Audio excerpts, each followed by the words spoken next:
Hello friends, आज की इस वीडियो में हम देखने वाले हैं फंडामेंटल राइट्स यानी कि मौलिक अधिकार के बारे में, जो कि एग्ज़ाम पॉइंट ऑफ व्यू से बहुत ही इम्पोर्टेंट है। आप इस वीडियो को अगर स्टार्टिंग से एंडिंग तक देख लेते हैं तो आपका एक भी क्वेश्चन इस टॉपिक से गलत नहीं होगा और ना ही एग्जामिनर इससे बाहर क्वेश्चन पूछेगा। इसलिए ये वीडियो हर एक एग्ज़ाम के लिए यूजफुल है, तो इस वीडियो में आखिरी तक आप बने रहिएगा, क्योंकि इससे बाहर एक भी पॉइंट मिस नहीं होगा। और आप जिस किसी भी एग्ज़ाम के लिए प्रिपरेशन कर रहे हैं वो सभी एग्ज़ाम के लिए ये वीडियो बहुत ही इम्पोर्टेंट है। इसलिए वीडियो को बिना स्किप किए एंड तक बने रहिए।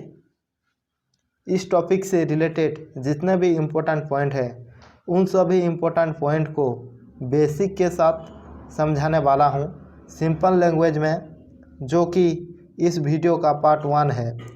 और इस टॉपिक के पार्ट 2 में फंडामेंटल राइट्स के जितने भी प्रीवियस ईयर एग्ज़ाम में आया हुआ क्वेश्चन है उन सभी क्वेश्चन को हम डिस्कस करेंगे। तो चलिए हम इस टॉपिक को स्टार्ट करते हैं। तो इस टॉपिक को स्टार्ट करने से पहले हम मौलिक अधिकार के जो उसका बेसिक स्ट्रक्चर है उसको हम थोड़ा समझ लेते हैं कि ये मौलिक अधिकार क्या है और इसमें क्या क्या चीज़ें हैं। तो वो अधिकार जो नागरिकों को जीने की स्वतंत्रता देता है और नागरिकों की आज़ादी की रक्षा करता है उसे मौलिक अधिकार कहा जाता है। ठीक है, मौलिक अधिकार की जो प्रकृति है वो कैसा है, निषेधात्मक है। उसका जो नेचर है मौलिक अधिकार का वो निषेधात्मक है। तो कैसे समझिए, जैसे कि राज्य लोगों के साथ अस्पृश्यता यानी कि छुआछूत का व्यवहार नहीं करेगा, राज्य लोगों के जीने के अधिकार को नहीं छीनेगा, राज्य लोगों का शोषण नहीं करेगा, राज्य बाल श्रम नहीं करवाएगा। ये सब जो नहीं नहीं नहीं नहीं है ये किसको समझाता है, ये एक निषेधात्मक है। क्या है, ये एक निषेधात्मक सूचक है। तो इसीलिए कहा जाता है कि मौलिक अधिकार एक निषेधात्मक होता है। ठीक है, तो इसमें पहला पॉइंट क्या आता है, इस फंडामेंटल राइट्स को अमेरिका के संविधान बिल ऑफ राइट्स और ब्रिटेन के संविधान मैग्ना कार्टा से प्रेरित होकर लिया गया है। यानी कि इस जो फंडामेंटल राइट्स है उसे अमेरिका से हमने लिए हैं। अमेरिका से कहाँ से, बिल ऑफ राइट्स से। ठीक है, और ब्रिटेन के कहाँ से, मैग्ना कार्टा से ये मौलिक अधिकार प्रेरित है। तो जो ब्रिटेन के जो उस समय जो राजा हुआ करते थे जिनका नाम है किंग्स जॉर्ज ने ब्रिटेन के नागरिकों को कुछ अधिकार दिए थे। वो अधिकार को क्या कहा जाता है, मैग्ना कार्टा कहा जाता है। तो हम जो किंग्स जॉर्ज दिए गए जो अधिकार है उसे हम भारतीय संविधान में शामिल किए हैं, तो उसको मैग्ना कार्टा कहा जाता है। यानी कि संविधान का भाग 3 को मैग्ना कार्टा कहा जाता है। ये चीज़ भी आप ध्यान रखिए। नेक्स्ट पॉइंट क्या कहता है, भारतीय संविधान में इसका वर्णन भाग 3 तथा अनुच्छेद संख्या 12 से 35 में मिलता है। यानी कि भारतीय संविधान में उसका कहाँ पर वर्णन मिलता है, वो मिलता है भाग 3 में, और अनुच्छेद संख्या कितना है, 12 से 35 के अंदर उसका वर्णन मिलता है। ठीक है, नेक्स्ट पॉइंट क्या कहता है, शुरुआत में संविधान में 7 मौलिक अधिकार प्रदान किए गए थे, परंतु 1978 में 44वें संविधान संशोधन द्वारा 7वां मौलिक अधिकार जो संपत्ति का अधिकार था उसे हटा दिया गया और वर्तमान में उसे अनुच्छेद संख्या 301 के तहत कानूनी अधिकार की श्रेणी में डाल दिया गया है। और वर्तमान में 6 फंडामेंटल राइट्स भारतीय संविधान में है। यानी कि पहले क्या हुआ करता था, पहले 7 मौलिक अधिकार हुआ करता था, लेकिन कुछ संशोधन किए गए। 44वें संविधान संशोधन 1978 के तहत जो संपत्ति का अधिकार है उसको हटाकर कानूनी अधिकार में डाल दिया गया था। ठीक है, उसका भी जो कुछ कारण है मैं आगे बताऊंगा क्यों उसको हटाया गया, क्यों ऐसा किया गया, तो आगे चलकर ये मैं आप सबको बताऊंगा। तो नेक्स्ट चलते हैं। नेक्स्ट पॉइंट क्या कहता है, मौलिक अधिकारों को संविधान द्वारा संरक्षण प्राप्त होता है और इसके संबंध में सुप्रीम कोर्ट और हाई कोर्ट रिट जारी कर सकते हैं। यानी कि किसी भी व्यक्ति का अगर मौलिक अधिकार का हनन होता है तो वो न्यायालय का आश्रय ले सकता है, यानी कि न्यायालय मौलिक अधिकार का सुरक्षा देता है। ठीक है, तो नेक्स्ट चलते हैं। नेक्स्ट पॉइंट क्या कहता है। नेक्स्ट आता है, इसके संदर्भ में जो भी इम्पोर्टेंट पॉइंट है मैं ये तीनों को लिख दिया हूँ क्योंकि उसमें कन्फ्यूजन होता है और एग्जामिनर ये बार बार पूछता है, तो इसको मैंने एक साथ लिख दिया हूँ। तो उसमें क्या आता है, पहला पॉइंट में संविधान के अंतर्गत मूल अधिकारों का संरक्षक न्यायपालिका है, यानी कि जो भी फंडामेंटल राइट्स है उसका सुरक्षा कौन करता है, उसका सुरक्षा करता है न्यायपालिका। ये चीज़ आप ध्यान रखिए। नेक्स्ट पॉइंट आता है, मौलिक अधिकारों में संशोधन कर सकता है संसद, यानी कि संसद के पास वो पावर है जो कि मौलिक अधिकार में संशोधन कर सकता है। ठीक है, नेक्स्ट पॉइंट क्या कहता है, मौलिक अधिकारों का निलंबन राष्ट्रपति कर सकते हैं, यानी कि मौलिक अधिकार का रद्द कौन कर सकते हैं, राष्ट्रपति कर सकते हैं। कब कर सकते हैं, जब देश में आपातकाल की स्थिति हो तब राष्ट्रपति मौलिक अधिकार का निलंबन कर सकते हैं। ये चीज़ आप ध्यान रखिए। नेक्स्ट आता है मौलिक अधिकारों, यानी कि जितने भी मौलिक अधिकार हैं उसको हम एक एक करके देखेंगे। ठीक है, तो पहला आता है अनुच्छेद 12, राज्य की परिभाषा। ये क्या है उसको देख लेते हैं। उसमें जो सरकारी संस्था आती है जो सरकारी है अथवा सरकार से प्रत्यक्ष और अप्रत्यक्ष रूप से सहयोग प्राप्त करती है वो सब राज्य की परिभाषा में आते हैं। ठीक है, नेक्स्ट आता है अनुच्छेद 13, मूल अधिकारों को असंगत या अल्पीकरण करने वाली विधियां। तो ये जितने भी मौलिक अधिकार हैं उसमें से मोस्ट इम्पोर्टेंट है ये अनुच्छेद 13।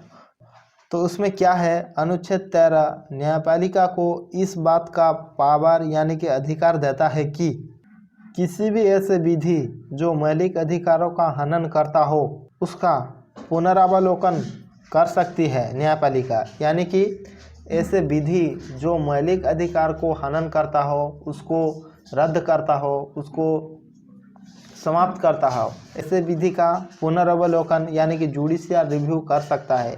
किसके तहत, अनुच्छेद 13 के तहत वो अधिकार दी गई है न्यायपालिका को। ये चीज़ आप ध्यान रखिए। ठीक है, नेक्स्ट चलते हैं। नेक्स्ट आता है 6 फंडामेंटल राइट्स कुछ इस प्रकार हैं, यानी कि हमारा टॉपिक का जो इम्पोर्टेंट पार्ट है वो क्या है, ये 6 फंडामेंटल राइट्स है जो इसमें से बहुत सारे क्वेश्चन पूछे जाते हैं एग्जाम में। तो ये आज हमारा टॉपिक का मोस्ट इम्पोर्टेंट स्लाइड है। इसमें मैं लिख दिया हूँ 6 मौलिक अधिकार के बारे में। इसको हम डिटेल से पढ़ेंगे बेसिक से, जो कि सिंपल लैंग्वेज में होगा और आपको अच्छे से समझ आएगा। ठीक है, तो उसमें पहला क्या आता है, अधिकार समानता का अधिकार आता है, यानी कि राइट टू इक्वालिटी, जो कि अनुच्छेद संख्या 14 से 18 में आता है। ठीक है, नेक्स्ट आता है स्वतंत्रता का अधिकार, राइट टू फ्रीडम, तो इसमें आता है अनुच्छेद संख्या 19 से 22 के अंदर। ठीक है, नेक्स्ट आता है शोषण के विरुद्ध अधिकार, यानी कि राइट्स अगेंस्ट एक्सप्लॉयटेशन, तो उसमें आता है अनुच्छेद संख्या 23 से 24। नेक्स्ट आता है धार्मिक स्वतंत्रता का अधिकार, जिसे right to freedoms of religion में आता है, अनुच्छेद संख्या 25 से 28। ठीक है, नेक्स्ट आता है सांस्कृतिक और शिक्षा का अधिकार, कल्चरल एंड एजुकेशनल राइट्स, जो कि अनुच्छेद संख्या 29 से 30 के अंदर आता है। और लास्ट जो आता है संवैधानिक उपचारों का अधिकार, यानी कि राइट टू कॉन्स्टिट्यूशनल रेमेडी, जो कि अनुच्छेद संख्या 32 में आता है। तो ये मोस्ट इम्पोर्टेंट है। इसके लिए मैं एक सेपरेट वीडियो बनाऊंगा, क्योंकि जब किसी भी व्यक्ति की मौलिक अधिकार का हनन होता है तो उस व्यक्ति न्यायपालिका की सहारा ले सकता है, और उसमें जो न्यायपालिका है वो 5 प्रकार की रीट जारी करते हैं। ठीक है, जो कौन कौन सी है, जो है बंदी प्रत्यक्षीकरण यानी कि हेबियस कॉर्पस, उत्प्रेक्षण यानी कि स्टैट्यूटरी, परमादेश मांडामस जिसे कहा जाता है, प्रतिषेधक प्रोहिबिटेशन कहते हैं, अधिकार पुच्छा जिसे क्वारंटो कहा जाता है। ये जो मैंने 5 रीट्स बताई इसको हम एक सेपरेट वीडियो में बहुत ही डिटेल से हम डिस्कस करेंगे, वो भी सिंपल लैंग्वेज में पूरे बेसिक के साथ, जो कि आपको एक भी कन्फ्यूजन नहीं होगा। तो इस टॉपिक ख़त्म होने से इसका जो बेसिक पार्ट ख़त्म हुआ ये वीडियो, और उसका जो नेक्स्ट वीडियो आएगा वो फंडामेंटल राइट्स का एमसीक्यू वीडियो होगा, जो कि प्रीवियस ईयर एग्जाम में आया हुआ क्वेश्चन से रिलेटेड होगा। और ये टॉपिक ख़त्म होने के बाद जो वीडियो आएगा वो होगा संवैधानिक उपचारों का अधिकार, यानी कि राइट टू कॉन्स्टिट्यूशनल रिमेडी के ऊपर होगा। तो इस टॉपिक को हम सेपरेट वीडियो में डिस्कस करेंगे, ठीक है। और उसका जो वर्णन आता है अनुच्छेद संख्या 32 में आता है, ठीक है। ये चीज़ आप ध्यान रखिए। तो नेक्स्ट चलते हैं। नेक्स्ट आता है समानता का अधिकार, जो कि अनुच्छेद संख्या 14 से 18 में आता है, ठीक है। तो उसमें क्या क्या आता है देख लेते हैं। उसमें 5 प्रकार के अधिकार आते हैं, जो कि इस प्रकार के हैं। पहला अधिकार क्या है, अनुच्छेद 14 में क्या आता है, विधि के सक्षम समानता, यानी कि कानून के आगे समानता, कानून के आगे सब समान है, ये आता है अनुच्छेद संख्या 14 में, ठीक है। उसमें भी कुछ अपवाद है, जो कि महिला हो गया, कोई विकलांग व्यक्ति हो गया, और जैसे पिछड़ा वर्ग हो गया, और जो अनुसूचित जाति जनजाति, उसके लिए सेपरेट कुछ विधियां हैं, तो उसमें भी कुछ अपवाद देखने के लिए मिलता है। तो नेक्स्ट आता है अनुच्छेद 15। अनुच्छेद 15 में क्या कहा गया है, धर्म जाति लिंग जन्मस्थान आदि के आधार पर भेदभाव पर रोक, यानी कि कोई भी राज्य धर्म जाति लिंग जन्मस्थान के आधार पर भेदभाव नहीं कर सकता, सबको समान रूप में देखा जाएगा। तो ये चीज़ आता है अनुच्छेद 15 में। अनुच्छेद 16 में आता है सरकारी नौकरियों में सभी लोगों को समान अवसर प्राप्त कराना। उसमें भी कुछ अपवाद है। वो अपवाद क्या है, वो अपवाद है रिजर्वेशन, यानी कि आरक्षण। तो जो कि पिछड़ा वर्ग होगा, अनुसूचित जाति अनुसूचित जनजाति है, उनके लिए कुछ आरक्षण है, तो उसमें भी अपवाद देखा जाता है, ठीक है। नेक्स्ट आता है अनुच्छेद 17। ये मोस्ट इम्पोर्टेंट है, बहुत बार एग्जाम में आया हुआ है। उसमें आता है अस्पृश्यता का अंत, यानी कि छुआछूत का अंत, ये आता है अनुच्छेद 17 में। ये मोस्ट इम्पोर्टेंट है, इसको आप ध्यान रखिए। नेक्स्ट आता है अनुच्छेद 18, जो कि उपाधियों का अंत कहा जाता है। तो उसमें क्या होता है, स्वतंत्रता से पूर्व कुछ उपाधि थी, जैसे कि महाराजा, सुल्तान, बादशाह, राय बहादुर, इस तरह की सब उपाधियों को समाप्त कर दिया गया है, अपने नाम के आगे नहीं लिख सकता, ठीक है। तो उसमें भी कुछ अपवाद देखे गए हैं, जो कि एजुकेशनल और आर्मी के रैंक में होता है। एजुकेशन का लाइन में कोई भी व्यक्ति प्रोफेसर डॉक्टर ये लगा सकते हैं, और जैसे कि आर्मी रैंक में आता है कैप्टन कर्नल ब्रिगेडियर, ये सब कुछ आता है। तो ये कुछ अपवाद है उसमें। तो उसके अंदर और एक चीज़ भी आता है कि जो पद्म पुरस्कार दिए जाते हैं, भारत रत्न, पद्म विभूषण, पद्म भूषण, तो जो भी व्यक्ति इस पुरस्कार प्राप्त करता है तो उसके आगे भी उपाधि मेंशन नहीं करेगा, इस बात का भी उसमें जिक्र दिया गया है, ठीक है। तो नेक्स्ट चलते हैं।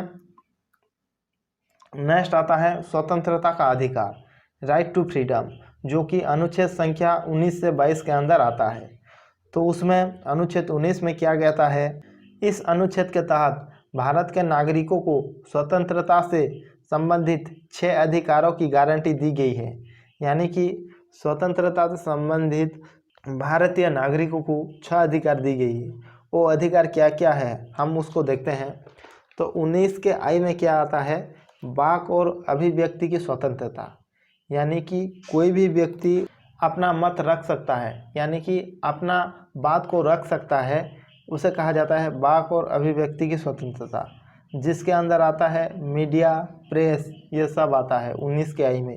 ये मोस्ट इम्पोर्टेंट है, बहुत बार एग्जाम में आया हुआ है, ये चीज़ आप ध्यान रखिए। नेक्स्ट आता है 19 के डबल आई में, बिना किसी हथियार के शांतिपूर्वक इकट्ठा होने की स्वतंत्रता, यानी कि बिना किसी हथियार के शांतिपूर्वक इकट्ठा यानी कि एकजुट होने की स्वतंत्रता आती है 19 के डबल आई में। 19 के ट्रिपल आई में आता है सभा समूह बनाने की स्वतंत्रता, यानी कि व्यक्ति सभा समूह बना सकते हैं, वो 19 के ट्रिपल आई में आता है। 19 के IV में आता है भारत के पूरे क्षेत्र में स्वतंत्र रूप से घूमने की स्वतंत्रता, यानी कि कोई भी व्यक्ति भारत के किसी भी क्षेत्र में जाकर घूम कर आ सकता है, उसके लिए कोई प्रतिबंधक नहीं है। 19 के V में आता है भारतीय क्षेत्र के किसी भी हिस्से में रहने और बसने की स्वतंत्रता, यानी कि भारत की कोई भी व्यक्ति किसी भी क्षेत्र में रह सकता है, किसी भी क्षेत्र में वो बसवास कर सकता है, उसके लिए कोई प्रतिबंध नहीं है। 19 के VI में आता है भारत में कहीं भी आजीविका यानी कि रोजगार कमाने की स्वतंत्रता, कोई भी व्यक्ति भारत में किसी भी जगह में वो अपना व्यापार कर सकता है, उसके लिए कोई प्रतिबंध नहीं है। नेक्स्ट चलते हैं। नेक्स्ट आता है अनुच्छेद 20। तो उसमें क्या कहा गया है, यदि किसी व्यक्ति को अपराधी घोषित किया जाता है तो उस अपराधी को अपने दोष से बचने के लिए 3 प्रकार के संरक्षण दिए गए हैं, जो कुछ इस प्रकार है। यानी कि कोई भी व्यक्ति को अगर अपराधी घोषित किया जाता है तो वो उस अपराध से बचने के लिए 3 प्रकार के संरक्षण दिए गए हैं। वो क्या क्या है हम देख लेते हैं। तो 20 के I में आता है अपराधी को उसी समय लागू हुए कानून के हिसाब से सजा दी जाएगी जिस समय उसने अपराध किया था, यानी कि कोई भी व्यक्ति जिस समय में अपराध किया था उस समय में जो भी कानून था, जो भी नियम था, उसके हिसाब से ही उसको दंड दिया जाएगा। तो जो भी बदलाव होगा उसके बाद, वो अपराध करने के बाद जो भी बदलाव होगा, वो बदलाव हुआ कानून को नहीं लागू किया जाएगा उस व्यक्ति के ऊपर। जो भी उस समय वो अपराध किया होगा, उसी समय में जो नियम कानून प्रचलित होगा उसके हिसाब से उसको दंड दिया जाएगा। ठीक है। नेक्स्ट आता है 20 के II में अपराधी को उसके विरुद्ध गवाही देने के लिए बाध्य नहीं किया जाएगा, यानी कि कोई भी व्यक्ति अपराधी घोषित हो चुका है और उससे कहा गया है कि उसके विरुद्ध में उसको गवाही देने के लिए न्यायालय में बाध्य नहीं किया जाएगा। ठीक है, ये चीज़ भी आप ध्यान रखिए। नेक्स्ट आता है 20 के III। उसमें क्या आता है, अपराधी को एक अपराध के लिए एक ही बार सजा दी जाएगी। नेक्स्ट आता है 20 के III। उसमें क्या आता है, अपराधी को एक अपराध के लिए एक ही बार सजा दी जाएगी, यानी कि कोई भी व्यक्ति अगर कोई गुनाह करता है तो उस गुनाह के लिए एक ही सज़ा दी जाएगी। ठीक है, उसके लिए बार बार सज़ा नहीं दी जाएगी। ये चीज़ भी आप ध्यान रखिए। नेक्स्ट चलते हैं। नेक्स्ट आता है अनुच्छेद 21।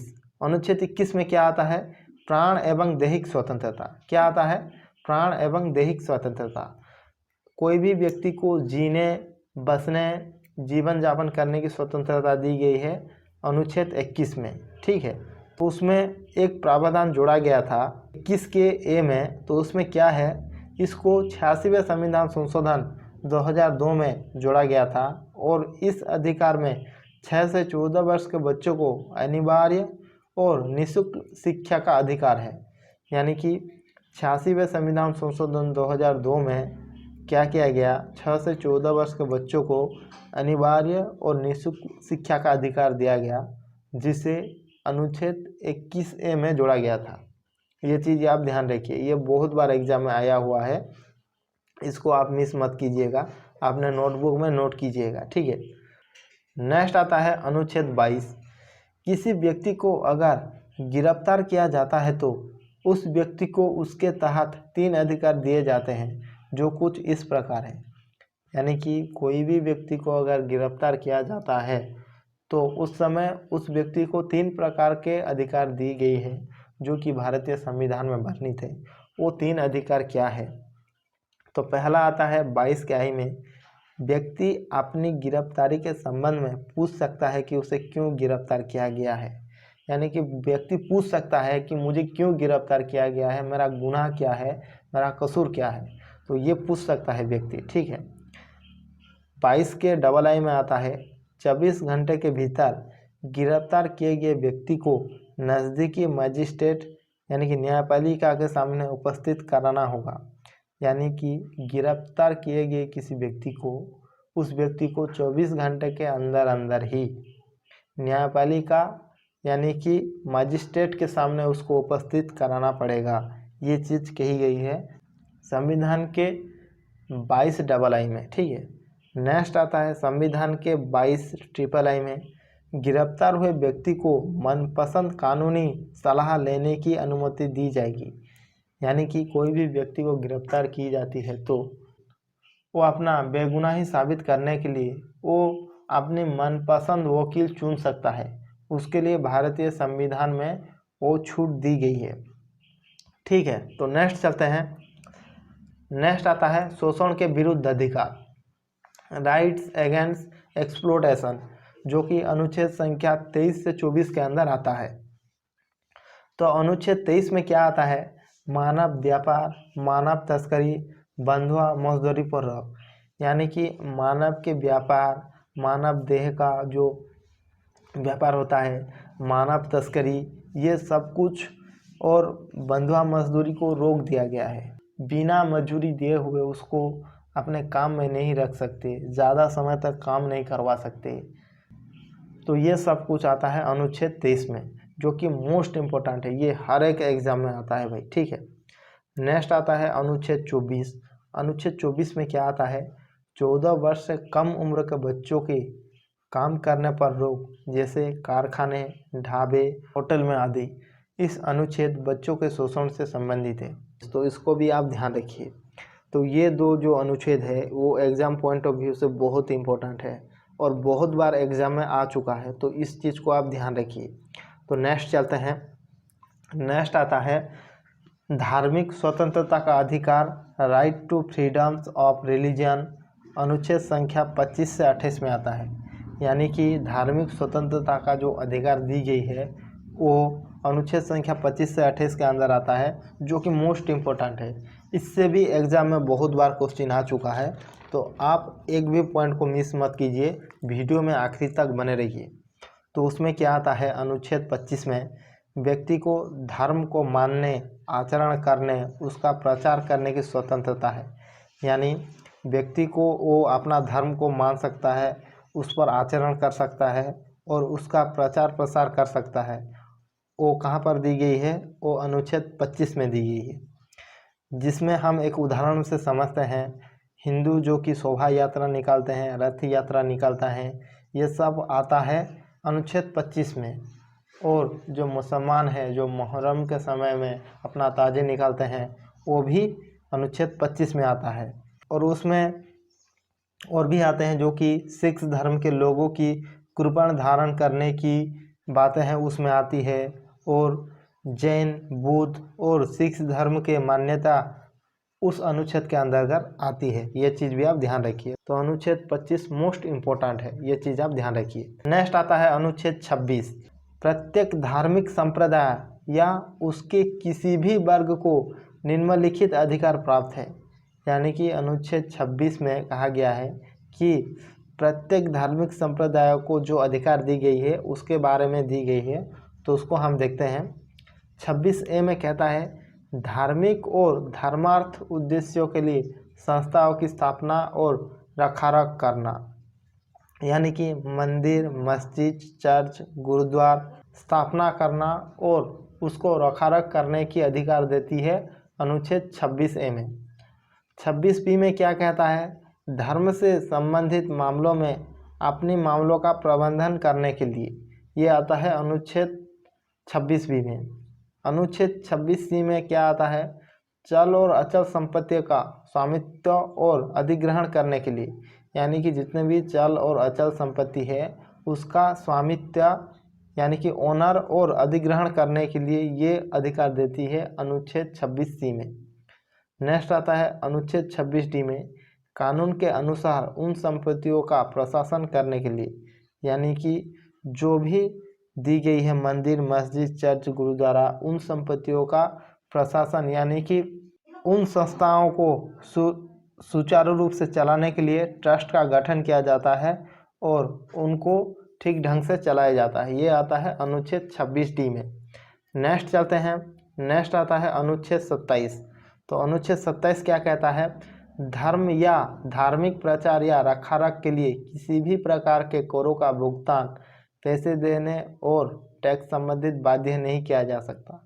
यानी कि आपको ये बाध्य नहीं किया जा सकता है कि आप किसी भी ट्रस्ट को या भी किसी भी मंदिर, मस्जिद, गुरुद्वारा, चर्च को आप पैसे यानी कि टैक्स दें, उसके लिए आपको बाध्य नहीं किया जा सकता। वो आपके ऊपर रहेगा, आप दे भी सकते हैं, नहीं भी दे सकते हैं, आप उसमें स्वतंत्र हैं। ठीक है। नेक्स्ट आता है अनुच्छेद 28, व्यक्ति को धार्मिक शिक्षा उपासना में उपस्थित होने की स्वतंत्रता। यानी कि जो धार्मिक शिक्षा और उसमें उपस्थित होने के लिए स्वतंत्रता देता है अनुच्छेद 28। ठीक है। नेक्स्ट चलते हैं, नेक्स्ट स्लाइड क्या कहता है देख लेते हैं। नेक्स्ट आता है सांस्कृतिक और शिक्षा का अधिकार, कल्चरल एंड एजुकेशनल राइट्स, जो कि अनुच्छेद संख्या 29 से 30 के अंदर आता है। ठीक है। तो उसमें क्या क्या आता है देखते हैं। अनुच्छेद 29 में आता है अल्पसंख्यकों के हितों का संरक्षण। अल्पसंख्यकों को उसकी विशिष्ट भाषा, लिपि, संस्कृति के संरक्षण का अधिकार प्रदान करता है। यानी कि जो भी देश में अल्पसंख्यक है वो उनकी भाषा, लिपि और संस्कृति का संरक्षण कर सकते हैं अनुच्छेद 29 के तहत। मोस्ट इम्पोर्टेंट है, एग्जाम में बार बार पूछा जाता है अनुच्छेद 29 किससे रिलेटेड है, ये एग्जामिनर पूछता है, तो उसका आंसर होगा अल्पसंख्यक के हितों का संरक्षण। ठीक है। नेक्स्ट आता है अनुच्छेद 30। अनुच्छेद 30 के अंदर क्या आता है, अल्पसंख्यक के शिक्षा संबंधित प्रावधानों का संरक्षण, ताकि वे शैक्षणिक संस्थाओं के माध्यम से अपनी संस्कृति को बचा सकते हैं। यानी कि उसमें क्या गया है कि अल्पसंख्यक अपनी शिक्षा का प्रचार करने के लिए शैक्षणिक संस्था का गठन कर सकते हैं। तो उसमें जो मुस्लिमों में जो आता है मदरसों का गठन, ये सब कुछ अनुच्छेद 30 के तहत वो मदरसों का गठन करके वो अपनी धार्मिक शिक्षा देते हैं। तो वो आता है अनुच्छेद 30 के अंदर। ठीक है। नेक्स्ट देखते हैं एक इम्पोर्टेंट नोट, जिसमें आता है अनुच्छेद 31, संपत्ति का अधिकार था जो 301 के तहत कानूनी अधिकार के अंतर्गत डाल दिया गया 1978 में 44वें संविधान संशोधन द्वारा।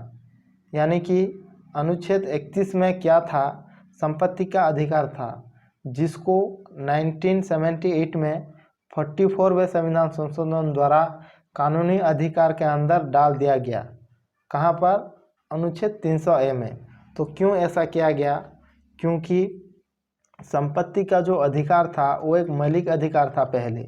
तो उसमें क्या होता था कि जब भी सरकार कोई नया इंफ्रास्ट्रक्चर जैसे कि सड़क, पुल, एक्सप्रेसवे, कोई भी कंस्ट्रक्शन बनाना होता था, तो अगर सरकार उस ज़मीन को अपने अधिकार के अंदर अगर लाता तो उसमें व्यक्ति का मौलिक अधिकार का हनन होता था।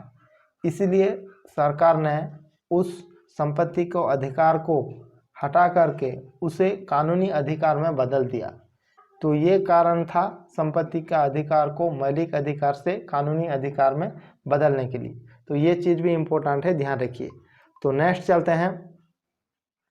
नेक्स्ट आता है संवैधानिक उपचारों का अधिकार, राइट टू कॉन्स्टिट्यूशनल रिमेडी, जो कि अनुच्छेद संख्या 32 में आता है।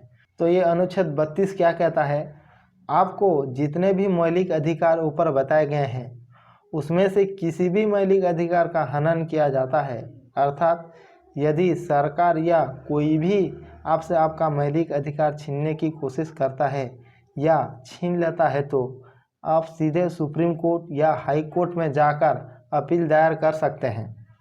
ठीक है। अगर कोई व्यक्ति से सरकार हो या कोई संस्था हो या कोई व्यक्ति हो अगर मौलिक अधिकार छीनता है तो वो न्यायालय का आश्रय ले सकता है। ये चीज़ अनुच्छेद 32 में कही गई है। तो नेक्स्ट पॉइंट क्या कहता है, मौलिक अधिकारों का संरक्षण के लिए सुप्रीम कोर्ट और हाई कोर्ट 5 प्रकार के रीट जारी कर सकते हैं। यानी कि सुप्रीम कोर्ट और हाई कोर्ट 5 प्रकार के रीट, जिसे आदेशनामा कहा जाता है, वो जारी कर सकते हैं। वो कौन कौन सी रीट है जो जारी करते हैं, वो है बंदी प्रत्यक्षीकरण, जिसे कहा जाता है हेबियस कॉर्पस। 2 में आता है उत्प्रेक्षण सेट्योटेरी। 3 में आता है परमादेश मांडामस। 4 में आता है प्रतिषेध प्रोहिबिटेशन। 5 में आता है अधिकार पुच्छ यानी कि क्वारंटो। ये सब 5 प्रकार के जो रीट हैं वो सुप्रीम कोर्ट और हाई कोर्ट जारी कर सकते हैं। तो इसको हम बेसिक से पूरे डिटेल्स में, जब ये फंडामेंटल राइट्स ख़त्म हो जाएगा, उसका बेसिक्स और एमसीक्यू पार्ट ख़त्म हो जाएगा, उसके बाद जो वीडियो बनेगा वो इसके ऊपर बनाऊंगा, ठीक है। तो इसके लिए सेपरेट वीडियो मैं बनाऊंगा, मैं पहले भी कह चुका हूँ, और बहुत ही बेसिक में डिटेल के साथ मैं उसको समझाऊंगा। तो नेक्स्ट देखते हैं, नेक्स्ट क्या आता है। सुप्रीम कोर्ट संविधान के अनुच्छेद 32 के तहत शक्तियों का प्रयोग करके रीट जारी कर सकती है। उच्च न्यायालय संविधान के अनुच्छेद 226 के तहत रीट जारी कर सकता है।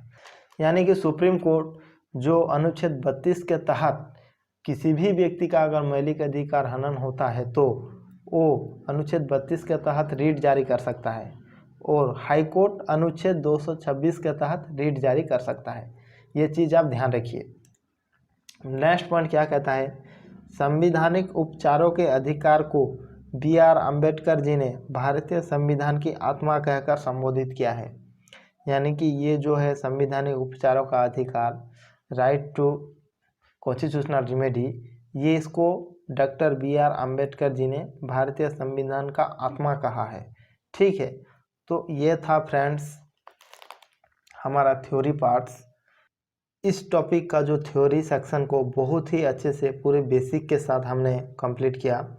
आशा करता हूँ कि आप इस चैप्टर के थ्योरी पार्ट 1 को अच्छे से समझ पाए।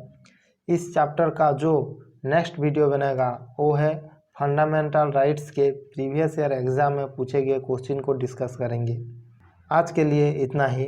अगर मेरा ये वीडियो आप लोगों को पसंद आया तो मुझे थोड़ा सपोर्ट कीजिए, वीडियो को लाइक और चैनल को सब्सक्राइब कीजिए। जय हिंद, जय भारत।